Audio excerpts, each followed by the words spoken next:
Shalom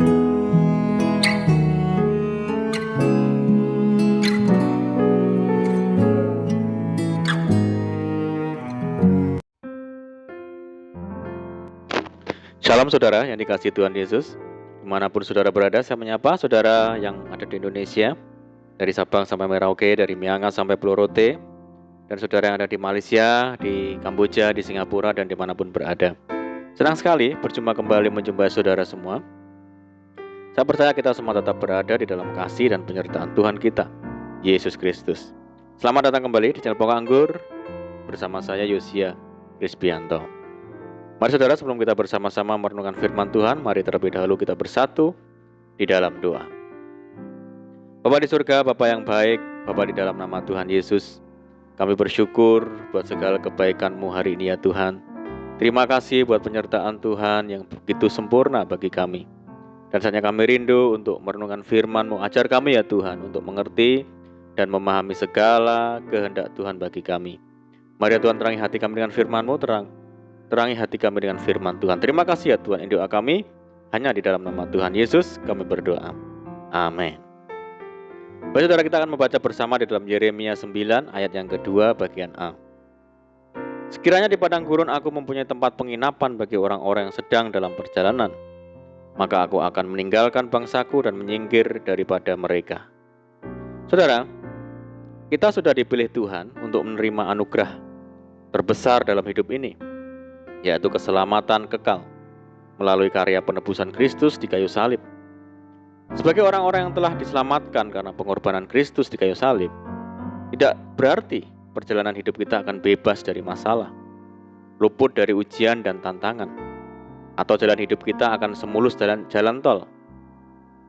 Justru kita akan semakin dihadapkan pada tantangan yang jauh lebih besar, saudara. Sebab iblis tak akan pernah rela dan tinggal diam karena kita ini menjadi milik Kristus seutuhnya. Jika menyadari akan hal ini, tidak perlu kita menghindar atau lari dari tantangan ini, saudara. Melainkan, kita harus menghadapinya. Bukankah firman Tuhan menegaskan, dalam semuanya itu kita lebih daripada orang-orang yang menang oleh Dia yang telah mengasihi kita. Saya percaya, tidak seorang pun yang mau dihadapkan pada tantangan dan ujian. Tetapi, sebagai orang percaya, kita harus menghadapinya. Karena hal itu adalah panggilan dan proses menuju kedewasaan iman kita. Karena itu milikilah respon hati yang benar dalam menghadapi setiap tantangan yang ada, saudara. Seandainya Daud lari dari hadapan Goliat, raksasa dari Gad itu, ia tak akan pernah menjadi salah satu tokoh besar yang tercatat di dalam Alkitab. Saat berhadapan dengan raksasa Filistin itu, Daud tidak lari ketakutan, melainkan dengan penuh keberanian berkata, "Engkau mendatangi aku dengan pedang dan tombak dan lembing, tetapi aku mendatangi engkau dengan nama Tuhan semesta alam." Ketika orang Filistin itu bergerak maju untuk menemui Daud, maka segeralah Daud berlari ke barisan musuh untuk menemui orang Filistin itu. Di dalam kasus yang berbeda, yaitu dalam ayat nats di atas, Yeremia, orang yang diutus Tuhan untuk menyatakan kebenaran kepada umat Israel, hampir-hampir tidak tahan menghadapi tantangan yang ada, karena ia harus tinggal di antara orang-orang yang hidup dalam pemberontakan. Ia ingin sekali pergi menjauh dari mereka, alias berhenti mengerjakan panggilan Tuhan ini. Saudara, karena tidak tahan dengan beratnya tantangan, tidak sedikit orang Kristen yang kehilangan semangat di dalam melayani Tuhan, dan bahkan mereka berniat untuk undur diri. Setiap orang pasti merindukan hari esok yang lebih cerah, suatu keadaan yang semakin hari semakin bertambah baik, bukan sebaliknya, mengalami kemerosotan atau kemunduran. Namun, seiring berjalannya waktu, semakin kaki melangkah semakin berat tantangan yang harus dihadapi. Bagi mereka yang tak mempunyai iman yang kuat, keadaan atau situasi berat yang ada semakin mempengaruhi hati dan pikiran mereka, sehingga tidak sedikit dari mereka yang tergoncang dan menjadi tawar hati. Ada tertulis, "Jika engkau tawar hati pada masa kesesakan, kecillah kekuatanmu." Saudaraku, di dalam situasi yang demikian, perlu sekali kita semakin membangkitkan iman dan hidup di dalam iman kepada Tuhan Yesus. Inilah kunci untuk dapat bertahan di tengah tantangan, yaitu memiliki iman yang kokoh, mempercayai setiap perkataan dan firman Tuhan, dan hidup di dalam firman itu, saudara. Tanpa iman, tidak seorang pun dapat bertahan hidup dengan benar. Sebab selama di dunia ini kita tak akan bisa menghindarkan diri dari berbagai pencobaan, tekanan, himpitan, masalah, sakit penyakit, dan sebagainya.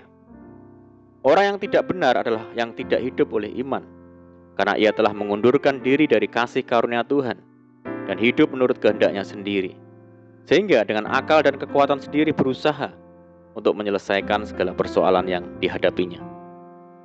Iman bukanlah tindakan sembrono, saudara. Iman adalah dasar dari segala sesuatu yang kita harapkan dan bukti dari segala sesuatu yang tidak kita lihat.